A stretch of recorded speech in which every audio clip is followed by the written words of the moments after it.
Hi folks, CJ Laria here again, and I am in a gorgeous little garden here in the heart of California's wine country. And I recently read a report that I thought I'd like to share a point with you about, and that has to do with the world's wealthiest. In fact, what they did is they actually polled some of the billionaires in the world and living in all different parts of the world.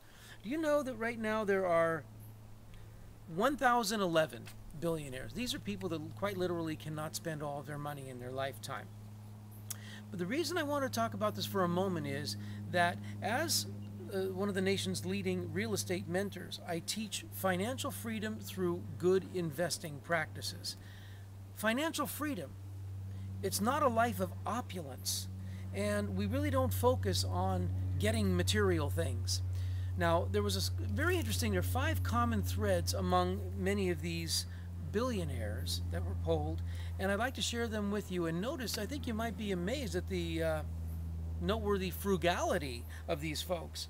For example, they keep their homes simple. Warren Buffett, living in the same house he bought in 1957. Here's another one here, Carlos Slim, $60 billion strong, has lived in the same home for 40 years. Many of them walk or ride bikes. Another thing they do is they buy clothes off the rack. They don't spend a lot of money on fancy designer labels or custom-made clothes. There's no need to. They're not trying to impress anybody. These are people who've already made it in a material way. Also, they drive a regular car. Jim Walton, heir of Walmart, drives a 15-year-old pickup truck. Another one here, Azim Premji drives a Toyota Corolla.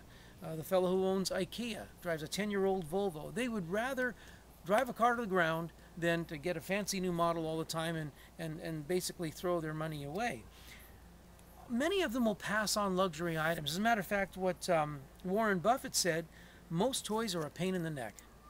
And it really is true. They require maintenance and all sorts of insurance and upkeep and staff and all that. Many of the world's wealthy don't own their own helicopter and yacht and fancy car, because really they measure success a little differently. As an advocate of personal development and good investment practices, I teach financial freedom. Financial freedom comes with prosperity. Prosperity comes once we are living a successful, fulfilling life of service to our fellow man. So I wanted to share that with you, rather than thinking of all this material